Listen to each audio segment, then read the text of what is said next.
Happy Sunday, my culture comrades. Big Drip signing in. Pop Culture Corner, man. I'm in the Legion of Driven right now. Drizzle to my left on your screen. Drizzle, can you help people doing, please? Hey, we got a special guest today and an added show. I thought yesterday was going to be the final one, but we've added it for all of our friends and family. So, Dave, if you wanna, so we have our guest Dave from Film Junkee, and we're gonna let him introduce himself and say hi to the peoples. What's going on, everybody? Dave, the Film Junkee here, which is usually how I start off my videos. Coming in, having a nice little casual conversation with the Pop Culture Corner guys, and I appreciate you guys inviting me on. And thanks. Yeah, we're Dave, super. We appreciate you for coming. Yeah, no problem. We're super excited. Yesterday we had a really fun talk with Ray Porter. Great guy. Very. He's just so. Dude, it was wonderful. Yeah, he's so down to earth and so Really is. like grateful for everyone and very everything. genuine. Very. I mean, especially with everything joke. that's happened with the SnyderCut stuff. I mean, the fact that. I mean, he was a nobody before, nobody knew who that guy was. Now everybody knows who he is. He's playing Darkseid. It's just crazy how his world just flipped over when it was revealed that he was Darkseid. It's crazy. Yeah. Well, we specifically said in the world of nerds, you're probably up the highest of rankings, for us nerds and geeks. That's a huge role. Right now, Darkseid, sure. Yeah. That's DC's big bad. Yeah. Awesome. Listen, Dave. So I just want to thank you for coming on the show, brother. Just so I mentioned, it's the last second thing that we decided to do. We never really do shows on Sunday. Oh, he froze. He froze. It up. So technology. What he was saying was we never do shows on Sunday. Yeah. So we're this is a little bit out of the norm for us. So we're thankful to have you here and have you with us. I've been watching you. I've been watching Vodka Stream for as long as I can remember. There it is. Or at least as long as when I first hit subscribe, that's when I started watching it. So as long as that time has been there, and you just had Zach on, so that was wonderful. Crazy. It was a great show. I think I still have like 20 minutes left of it because, and the great thing about Zach is he gives back. That really helped out and like really pushed this movement forward, and it's nice to see him doing the rounds with everybody. So how was that experience? Well, I mean, it was funny because he would show up on other live streams, and then Grace Randolph would got some interviews with him as well. Yeah, and it was like, so when it comes to me, like I guess you could say talking to Zach or knowing Zach, I mean. When he had the event in Pasadena last year, I attended that, and it was kind of funny because, you don't know. It's like, does he know who I am? Does he even, does he watch YouTube videos? I don't think he does. But then it's like, he tells me after he signs my thing, he goes, "Hey, I appreciate what you do," because he knows who, he's seen my videos and everything like that. So that's kind of where that all started. And then of course he has the, he's very big on Vero. I don't know if you guys, True Social. Yeah. I really think he's the only reason they're in business still. Pretty much. I think so too. Yeah, a solid chance of that. Yeah. And it's going to be getting better too. There's going to be a massive update that's going to have all kinds of goodies that it's supposed to be coming up hopefully by the end of the year. Awesome. Which I hope so, because I don't really use it as much as I want to. And I think with the massive update, I'm going to start using it a whole lot more. But we ended up getting connected on there. He requested to connect with me. So was able to always kind of, I always alluded to, like that sports movie trope where the athlete leaves like some tickets for his dad just in case he might show up, but they're always empty. So I'd always send him the link like, "Hey man, if you ever want to join, do so." And then he'd always reply saying like, "Hey, I was doing this, sorry, blah, blah, blah." So then when it came time for all this, I mean, he was already connecting with fans and everything, and a lot of the group of fans that he was mainly talking to, you know, privately, you know, they kept recommending that it, you know, go on this show, go on that show, go on that show. And finally we just connected, gave me a call, and there it was, you know, for that amazing Friday. And it was just like, I couldn't believe it. I mean, it was surreal because I was driving home from work, and it was like the Tuesday before that Friday. And it was just like, holy shit, here it is. Yeah. This is the big enchilada. Yeah. What a beautiful feeling that must be. Oh yeah. I was celebrating the whole rest of the way home. I was just like, wow. I was just in awe. I've been in touch with one of his PR ladies, so I've been trying to work something out. Yeah. Fingers crossed. However, fingers crossed. Yeah. However, yeah, she's a little bit slow to respond. I'm not gonna lie. they all are. Even he of course is slow to respond to sometimes. Yeah, he's just overwhelmed. Yeah. That's a big plate with a lot on it. My man's got a lot going, especially Zach himself. My man's got a lot going on. He definitely does. Yeah. But so the fact that he's just getting in touch with us in general, that's amazing. You know. Yeah, and I think like he's really trying to, he's really trying to flip the script when it comes to promoting stuff, because I mean, he spent a lot of time getting grilled on, you know, by critics and bloggers when it came to, you know, Man of Steel, Batman vs Superman. You know, he got ran through the ringer, and then when it came to the whole Justice League debacle, it's like, okay, how is he going to approach it this time when it comes to doing press for his Justice League? It's like, well, how about I utilize my fans instead of, you know, getting in contact with somebody at, you know, the Hollywood Reporter or Deadline or whatever. You know, let me just utilize my fans. Some of these guys have fan bases and channels and outlets that will work out pretty good, and I think that's what the approach he's taking. Yeah.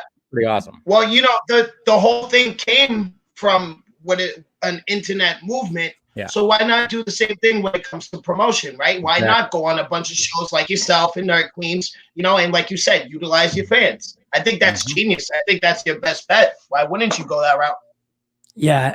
And I think, you know, with Zach's background in commercial and advertisement, this is amongst, and we talked to Matt from Lightcast about this. This is amongst like one of the most brilliant marketing, like, tools and projects ever. I think he's done such a great job of not only doing good for suicide prevention, but doing good for, I mean, at the end of the day, his future. I hope to see him long into like you said, the advertisement background that holds heavy weight, right? But for the most part, the fans did it themselves, right? When it comes to Justice League, really all Zach had to do was, you know, put it in the hole, right? They give him the alley-oop. All you got to do is get it in, you know? So, and I think he's nailing that pretty damn well. And I think this movie's going to be a lot of money, and I think it's going to change a lot in the future. Yeah. I agree. It's definitely a game changer, that man is. Yeah. Dave, what is your most anticipated either character, plot, place? What are you most looking forward to in the cut? Well, I think, I mean, being a diehard Batman fan, I'm looking forward to not seeing the goofy smile on Batman's face in the final act that they put in there. That was one of my most hated moments of the theatrical release. I mean, I remember when I saw it for the first time on the Warner Brothers lot, I started busting up when I was like, when they showed him, when Superman came back, and he's holding that gun, he's got this goofy smile on his face, like, oh my God, my buddy that I helped almost kill. Like, it was just so I'm actually looking forward to seeing how the reaction of how Bruce is, I guess you could say, how you know, since like he, you know, in the previous movie, I mean, he almost killed Superman, and he pretty much lost himself until the very end. And then there was a little bit of redemption, but Superman still died. So now he's dealing with that death, you know, and it's not a first time where he's dealt with death before. We know that. And then he's trying to build this team as well. So I'm kind of curious to see, you know, how just a lot of the things that he has to deal with. when it comes to building the team, and then just come to finding out everything. I mean, there's like there's battles that we haven't seen. There's a lot of stuff in the relationship between him and Barry, because Flash is also one of my favorite characters too. So I'm curious to see that dynamic as well. Hell yeah. I see what you're saying, Dave, because I think the whole in the theatrical cut, the whole part of Bruce trying to bring everybody together, it did seem rushed. Yes, it seemed like there was a lot missing. You could tell. So I think this, like, Zach, we're getting 4 hours worth of movie here. So I think that's plenty of time to really flush that out. And I agree with you. I'm looking forward to seeing that as well. Yeah, for sure. There's just going to be a lot more time. Because you watch that theatrical cut, it's just, I mean, I've only watched it like maybe twice if I could stomach it, So, but it just goes it's just boom, boom, boom. And it just follows all the same tropes. And I'm like, it makes you wonder, like, how much was like in there when it came to, Aquaman, when it came to Wonder Woman, when it came to Barry, it's like there's big whole chunks of their backstories that are just completely missing, especially Cyborg. Cyborg was totally gutted. Cyborg, and I'd say Flash as well. Cyborg and Flash seem like the two biggest that got really just, like you said, torn from the inside out. Yeah. I think we've spoken about this before, but the whole like Barry being kind of a coward, it just didn't sit well with us. Simply because in Suicide Squad you see him take down Captain Boomerang and his little his henchman. That's the word. His goonies. and he did it with a smile, but he also he was confident. Confidence. He did a cool pose at the whole nine. He did a little smirk, the pose, everything, and then you can almost see it in the Snyder Cut trailer at the end when he's just talking. He doesn't sound like he's like nervous. He's just bringing up information about like, hey, this guy destroyed all these worlds. I mean, he was like, he's concerned, but he's not going. Like he was in the theatrical. The theatrical, he was like literally shivering. I'm starting to wonder, right? Because like Joss Whedon knows his stuff, right? He knows comics. It seems almost intentional. Like he just took every Justice League member and just made them terrible. Like it seems almost like a sabotage. I think, I mean, it almost seems like that, but I think it was a lot of instructions from the studio, just being like, hey, we got to make this funny. And I think his way of making Barry like almost like but it's funny because the character of Barry Allen is, he is a comic relief a little bit. He's a sarcastic dude, he is a funny dude, but to have him be like a bumbling idiot that, that speaks heavily and rants about brunch. I mean, I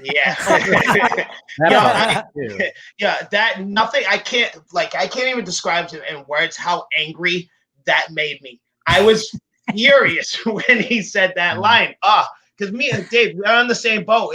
For me, it's Bat and Flash too for the Justice League and Wonder Woman. So like seeing Barry like that really, really bothered me.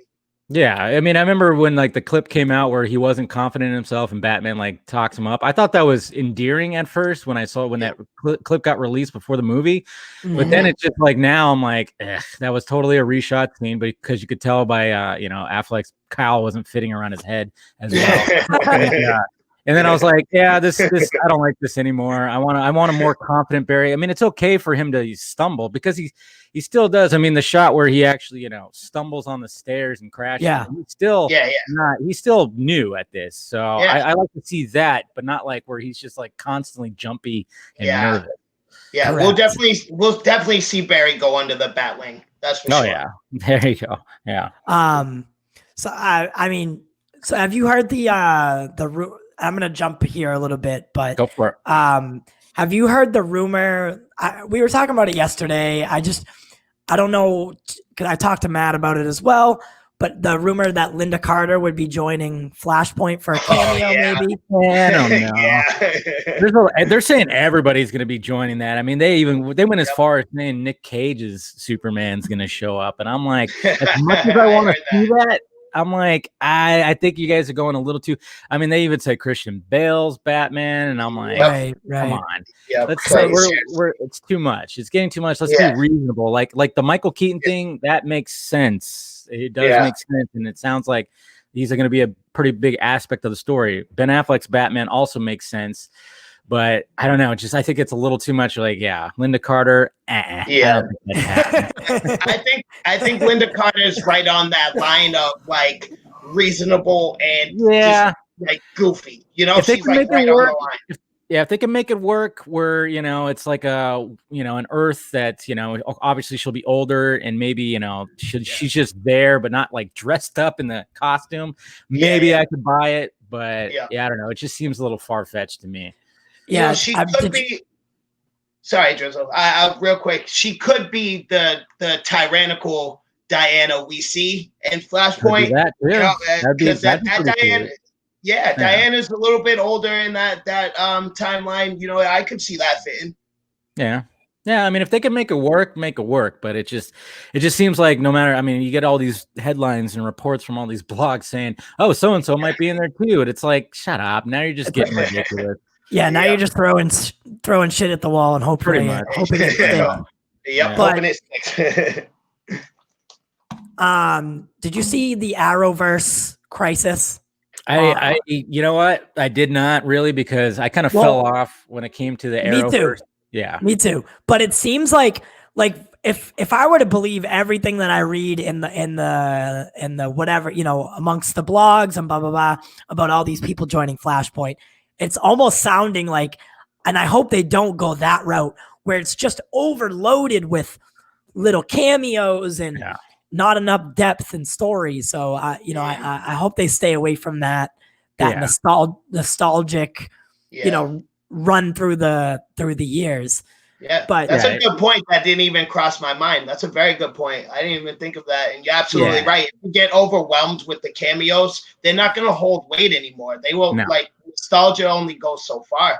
Yeah, you got to make it make sense. And even when Ezra Miller showed up as a cameo, I mean, it some people might have been like, "Oh, that was dumb." There was like, no, it actually, what that did was that went, okay, now we have a multiverse where TV and movies can cross over. That's what they were trying to establish there. Like, people can be like, it wasn't shot that well, which I'll be like, it was shot a little weird, but it was a last minute thing. Yeah, it was a last minute thing, and it feels like it. It feels like it. But what they were really trying to do is like, hey, we're going to tap into this multiverse here. So this is going to be the stepping stone right here. So then we can have movies like The Flashpoint and do some really cool shit in that movie, which sounds like they are. Yeah. And I was like, so I fell off of Arrow and Flash and Legends of Tomorrow, like a couple seasons before Crisis. And then I watched it all just so I could watch Crisis. And I mean, they go to Tim Burton's universe. They go to all these places, and it's just like, it's a lot to take in all at once. The Flash, the Ezra and Grant Gustin, I thought that was okay. It was the other stuff that was a little bit too much. Dave, based off of what you were saying, right? I think that's a big move on DC's part that people aren't really noticing. Like you said, that's them establishing that now we have a multiverse where TV and movie can collide. And like that's huge. That's a big move on their part, because as of right now, we're still wondering over here if Disney's ever going to take that route, and maybe we'll see Daredevil on the big screen, So DC made that abundantly clear. Yeah, we're in fact going to be doing things like that. Yeah. Hashtag save Daredevil. That's literally. No, it's literally happening right now. It's at 47,000 tweets right now. I literally just saw that before I got on camera. So for anyone who doesn't know, which I guess if you live in Shirley Mack's prison or under a rock, I think they have internet up there. So Daredevil's rights just came back to Marvel, and and we would like to see Charlie Cox continue his run as Daredevil, because I was a huge fan of. So I could take or leave, Jessica Jones, that show, but the other and I actually liked Iron Fist, which was, you know, amongst people's, you know, not top favorite. Yeah. I love the character though. I love Iron Fist as a character. I love him. He's one of my favorites. So to see, I didn't mind it. So if they brought him back, it wouldn't bother me. Maybe they change it up, do it a little bit differently than they did on Netflix. Try to fix those bugs that people had problems with. You know, I'm willing to give it a second chance. I don't know if that could be done, but just as you know, as far as what a lot of the problems people had with the show seemed like just, I don't know. But would you like to see Charlie Cox continue? Oh yeah, I definitely would. He was the shining light of that whole thing. I was more. I mean, I watched all of them, but I was more into Daredevil and Jessica Jones more than anything. I thought Jessica Jones was like, you know, it was something fresh and different. Oh, okay. She was. I like the fact that she was like this PI, and you know, she had the superpowers, and she kind of hated having it, but loved having it at the same time. And you know, the fact that it was like, you know, it was kind of like it was R-rated, you know, it wasn't like you know, it wasn't that. And then of course Punisher came along, and that was great too. Yes, I mean, John Bernthal, this man, dude, amazing. If we're gonna save, we need to save him too. I mean, absolutely. Out of all of them, I would love to see Punisher and Daredevil more than anything. You know. Kingpin was I thought he was Kingpin too, Vincent D'Onofrio, man. He like, I would not want to, like, there was a couple scenes in Daredevil like where he's like smashing the guy's head with the car door, and I was just like, oh, like I would not want to see this guy in an alleyway. I'd turn right around. He's a beast of a man. You know, it's funny to see like the major differences between like the show and Ben Affleck's Daredevil movie. You know, Wilson Fisk. You know, it's just like Wilson Fisk in that movie was just so like cartoonishly evil. You know, it was so silly. But then to see on the Netflix show the way they have Fisk on the show and how brutal and but he's actually still damaged in that you know, trauma is there too. It was really well done.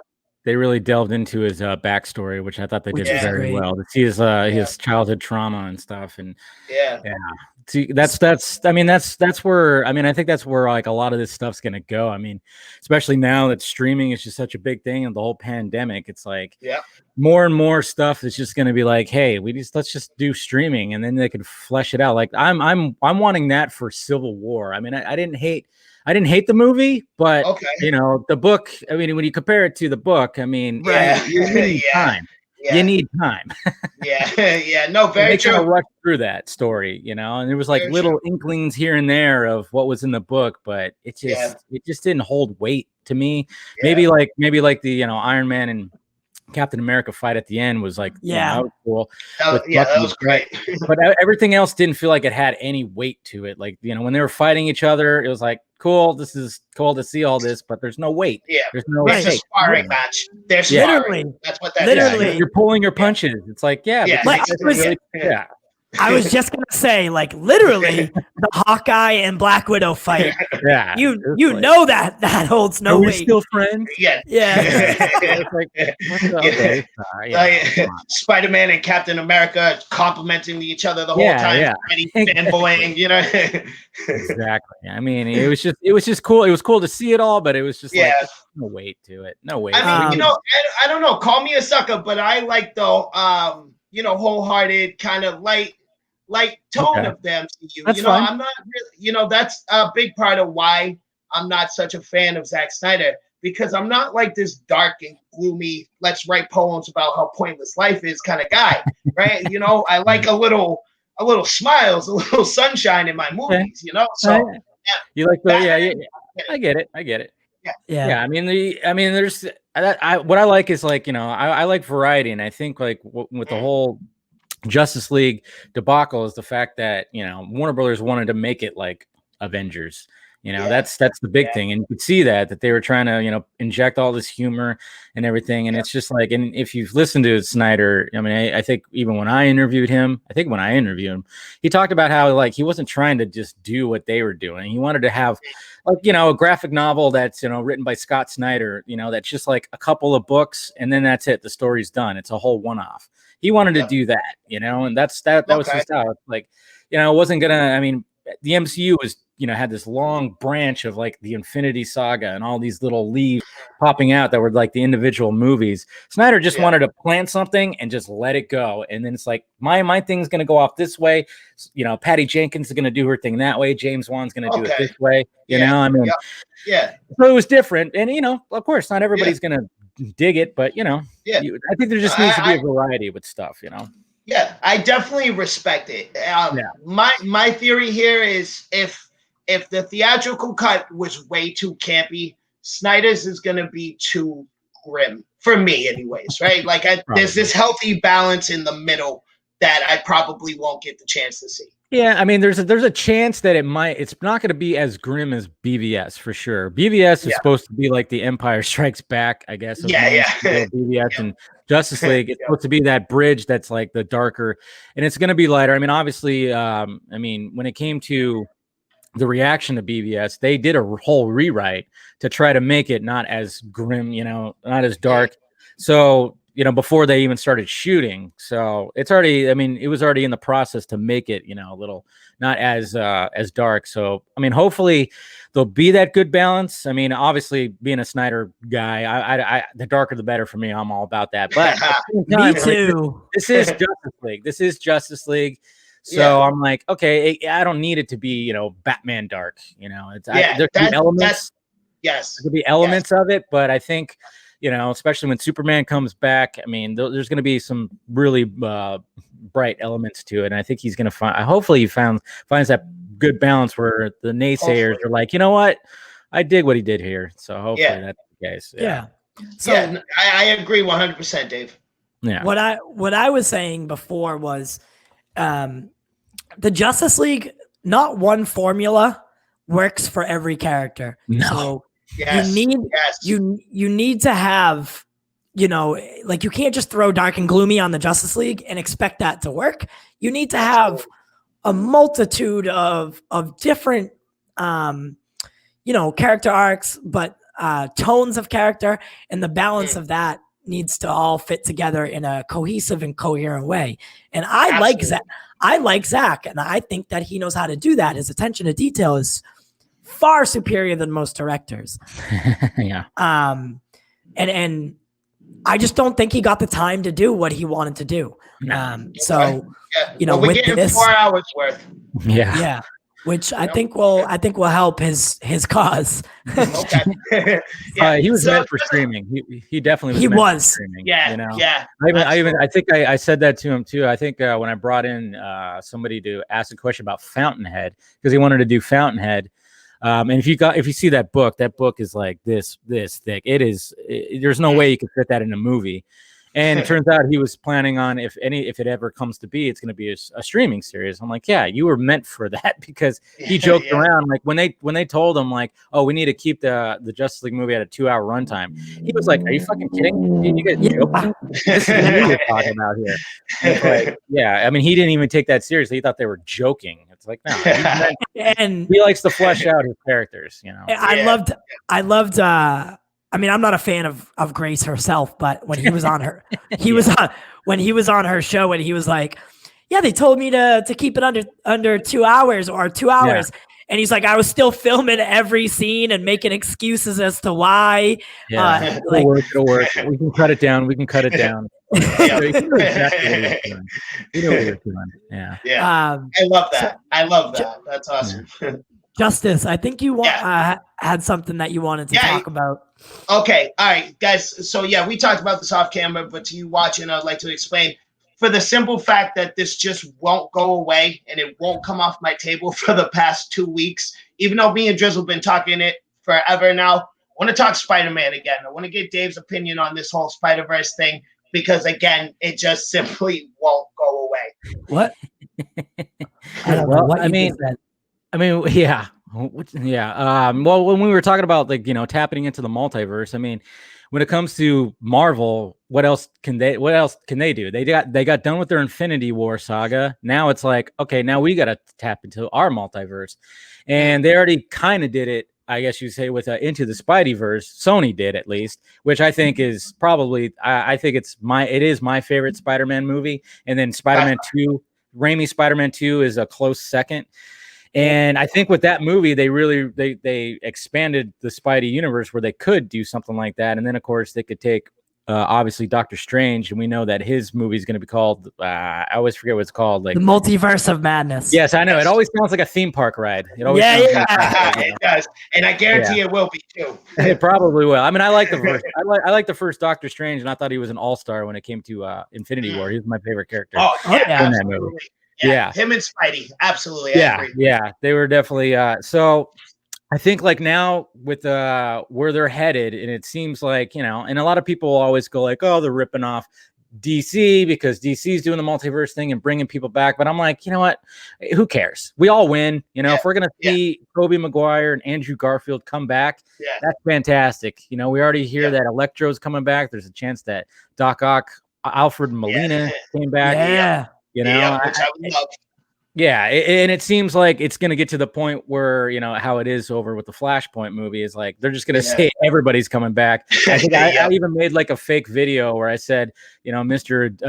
Ditkovich, the guy who was requesting rent from Peter, he's going to come back and request rent for all the Spider-Man out there. And I'm like, they're going to go that far to bring him back. But it's pretty exciting. And if they keep it under wraps that those guys, haven't signed on, and then we're surprised, which I doubt is going to be the case. But I think it's going to be, hopefully they do something pretty special with it. Absolutely. Yeah. I think of the sheer success of the animated Into the Spider-Verse, like what other, like you said, what other route should you go? I mean, that movie is by far my favorite as well. I absolutely adore it. It was the greatest Spider-Man movie I've ever seen. Yeah, they really captured the character in that movie. Big time. So, Justice, if you could only pick one of the previous two Spider-Men to come back, Tobey Maguire. That's easy. Tobey.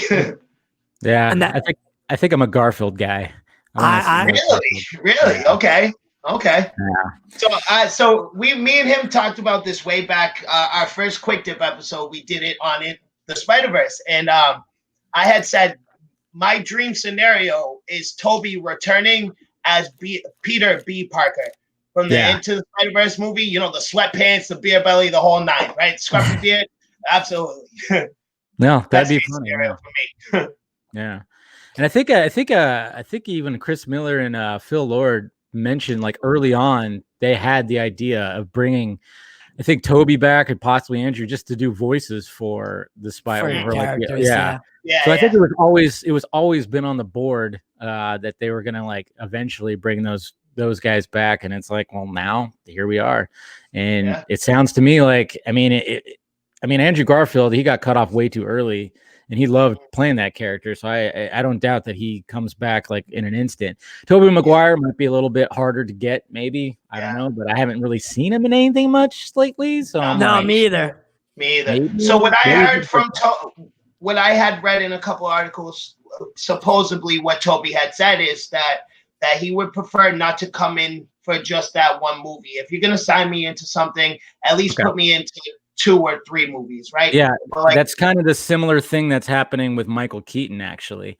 Like if you notice, it has not been fully confirmed. It's always just been in talks. It hasn't been confirmed. Sometimes some articles are making it seem like he actually signed on fully, but from the information that I've gathered and what I've been talking about on my live streams is he doesn't want a one-off either. He wants the Batman Beyond movie or series. So so do I. Over there. So do I. Absolutely. Yeah, we all do. I mean, I remember there's been fan art that's always been talked about that. Always. Yeah, and it was always key. Yeah, he doesn't want to just show up in one little movie and then that's it. He actually wants, and from what I gathered, he wants Tim Burton to direct it just to get that trilogy. Wow. That'd be pretty cool. With Batman Beyond, I Yeah. can see it. Yeah, Yeah. absolutely. Yeah, I mean, Imagine. Tim Burton's style is, a little more gothic, and a little more, Yeah. it's not very Batman Beyondy, which is cyberpunkish and stuff. Yeah. But maybe they could find a happy median, and I just like the idea that the fact that like there would be a Michael Keaton, Tim Burton Batman trilogy that spreads, like that. I thought that'd be badass across the DC multiverse. Exactly. Imagine that. I think Tim could handle that. I see what you're saying with the cyberpunk kind of feel. But do you remember from Batman Beyond, those new gang of Joker imitator, I guess you could call them? I could see Tim doing that and handling it well. Yeah, I could see his style in that kind of Gotham. Who would you even like remotely like consider for Terry McGinnis though? Jon Snow. Because is he white or is he Asian? White. He's white. He's white, right? Yeah, no, he is. He's always drawn. Yeah, he's always drawn very. I guess you could do an Asian character. Or like a half Asian, half white dude. They can find somebody like that, which they probably will do that. I wouldn't be surprised. In today's culture, you always want to get as diverse as possible. So if you have a character that could go either way, I mean, they could easily probably find like, I don't want like a known person, to be honest. I would like to have a fresh face, maybe a little known, as a Terry McGinnis, somebody like a little more fresh faced. Justice is definitely down with that. I was just about to bring it up. Thank you, Drizzle. Dave, I say it all the time. I have this real problem, and that's a big part of my problem with Ben Affleck. Batfleck. I have this weird thing. Like, if I know you from a bunch of movies, I've seen you a million times in all different kinds of movies, you can't be my Batman. Definitely not my Batman, But when Batman Begins came out, I was just a child, right? So Christian Bale, I was a literal child. So Christian Bale was always Batman. I didn't know him outside of anything else at the time. Yeah. So that's why that worked. But like Ben Affleck came out, I was a grown adult and I've seen him everywhere, and I couldn't handle it. I couldn't ignore it. Jenny from the block. Yeah. See, Ben is my Batman. Yeah, mine too. Yeah, Ben is my Batman. But that's okay. You know what? It's a good thing, and it's a good time to be people like us. Absolutely, we're winning. Where we no matter where the cards fall, no matter who directs what. Yep. We live in a time where you can literally choose a Batman. I know. To watch, So I'm gonna call that a W. Yeah, absolutely. I mean, especially being a Batman fan. I mean, there's so much Batman that's coming out. We got Ben Affleck coming out and SnyderCut, possibly his own thing. Baby.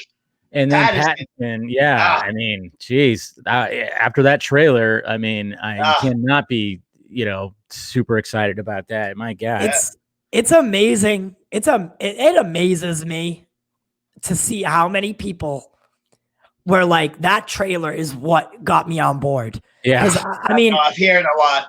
I hear it a lot lately because I was kind of like, okay, you know what?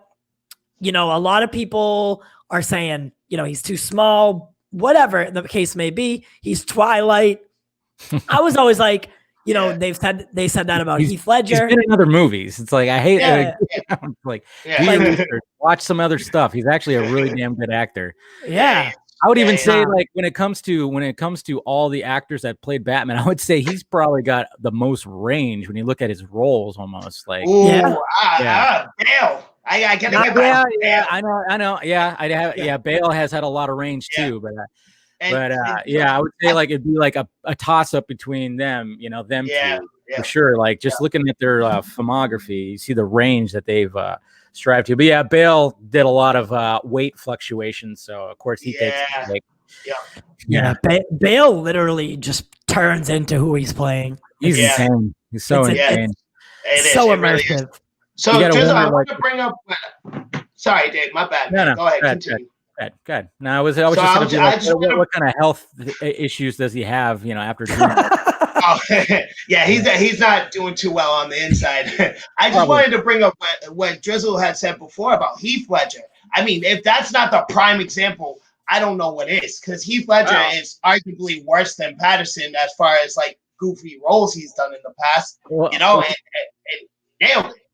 Yeah, we can go all the way back to 1988 when it was announced that Michael Keaton was announced as Batman. People did not like that either, but there was no social media, so there was no instant backlash. But there was there was papers written where they're like, "Really, Mr. Mom, Mom, Batman?"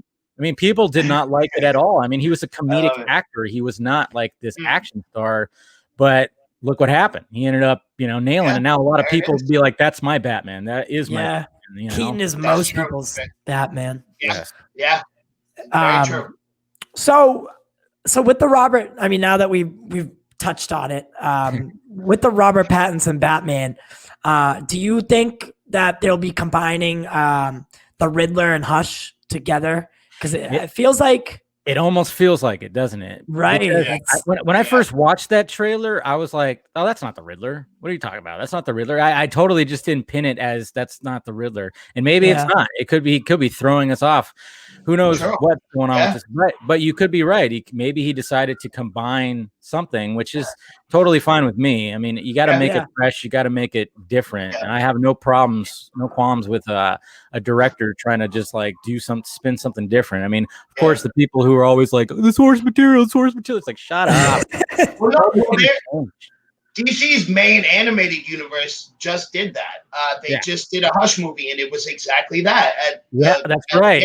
I did not really like it that much, though, I will say. I honestly, out of all of those animated movies, because I'm a huge fan of them, that was definitely lackluster in comparison to what they did. I actually didn't like the fact that they switched it to Enigma. I was like, I wasn't too happy with it either. But I was just like, just stick with the actual. I mean, usually they do that. So that's it's always weird, and I get it, because I think Jay Oliva has even mentioned, like, when you have to make something different when you're adapting it, even when it comes to animated form. Sometimes it works, like when he did Dark Knight Returns, and I mean, and then even when did he do Year One? I don't know if he did Year One. I can't remember. I don't think so. I don't think so. Blanking on it, but there you could see like the subtle changes, but then you'll have the Killing Joke, and all of a sudden there's like this full-on half-hour backstory with Barbara. And then there's a nice little scene on the rooftop where you're going like, I'm traumatized now. This is wrong. That was my response. This is wrong. This should not be happening. It did not feel right. I mean, I get they were trying to be different, but it's like you realize that Batman looks up to Gordon like a father, right? Yeah, right? Like that's so disrespectful. It just wrong morally. It was bad. But as soon as he got past that, the rest of it was fine, because it felt like the Killing Joke. But that whole first half hour did not feel like the Killing Joke at all. It felt like some spoof. I saw that. So I saw it in theaters because they did like they did. Yep. Limited 3-day run. And you'd be surprised, like 4 people got up and left during that first half hour. That doesn't surprise me. Not at all. Where are you going? Wow. Get out of the movie. I really it threw me off, though. It really did. Yeah. I was like, what am I watching right now? Yeah. But yeah, that's so it seems to me, and I've seen other people say it as well, it seems like they were just trying to make an excuse for that R rating they threw on it. If you listen closely, you'll see a lot of unnecessary like cussing, just out the random like fuck, like that for no reason whatsoever. So I think that's a big part of it. Probably they were trying to be. I don't know. They were trying to be edgy. I don't know what the heck I can't even imagine like, throwing that idea to, anybody who like knows these stories. If they were to throw that at like any like DC writer, author, or whatever the hell, would they have approved of that? Like if you said that to Scott Snyder, hey, well, we're going to do this with Batman. How do you feel about that? I don't think he'd be like, what the fuck? You guys fucking crazy? You really going to do that? You can't do that. Yeah. Don't do that. Don't do that. That's crossing a line. Yeah. But you're right though. The after that, it hit its groove and it and then it felt like the Killing Joke. Yeah. So yeah, I mean I know. Am I frozen? Yeah, you froze a little bit. You're fine now. A little bit. That was my first freeze, man. Yeah. It's going to be a freeze. Yeah. Cool party. Everybody, chill. Hey, imagine he comes back. Yeah, yeah.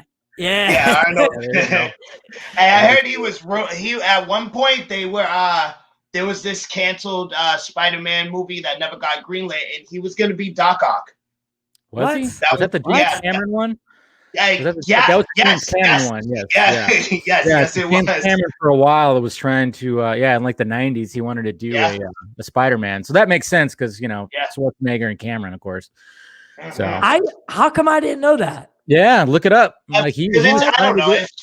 I think he was looking at Leo to play Peter, something like that. Yeah, and it never really gained any traction. Drizzle, like this was like James Cameron, like Dave said, was just trying, but there was no studio was like, we're not picking this up. Like that's I pride myself on obscure facts. And look it up. Yeah, I am honestly, because I mean, if you think about it, back in the 90s, if you grabbed Leo to play Peter, that wouldn't have been a bad choice. No, not in the 90s. No, not at all. That would have been a good. I think. Whatever. Dave, listen, thank you so much. Thank you. I wish we could go longer. I really, really do. But if you're open to it, we'd love to get you back. Yeah, for sure. This whole month has been truly, I think I said it to you already. It's been like such an experience for him and I. With everyone welcomed us with open arms and Grace and I just can't thank everybody that joined us this month enough. Yeah, it's good to hear. I mean, that's one of the things, and maybe later down the line, I can have you guys in the vodka stream. Hell yeah, good cheer, have a couple drinks and stuff like that, just chill and. But yeah, that's what it's all about. I mean, it doesn't hurt to reach out and just hey, you want to come on here and have a conversation? Sure. Yeah, there's nothing wrong with absolutely. that. Yeah, I do. Oh, my bad, Joseph. Go ahead. I love the vodka stream, so I am so down. Yeah. I was gonna say I love just talking to other nerds. I love getting third opinions. I love you're the first person to tell me that Garfield over Tobey. Really? You're the first I've heard of that. So I absolutely adore doing this. This is by far the best thing I've done in years. Sweet. And just a reminder to everybody, we are on the last couple of days for our suicide prevention campaign. There it is. You can either donate to the Autumn Snyder Fund, which the link will be below, or you can donate to us, or just go right to AFSP and donate to them, because it doesn't matter where you donate, but if you donate. So if you can't donate, share the message and spread the word. That's free. For sure. There it is. Good. Yep. All right. Thank you, boys, for joining. I'm gonna end this real quick.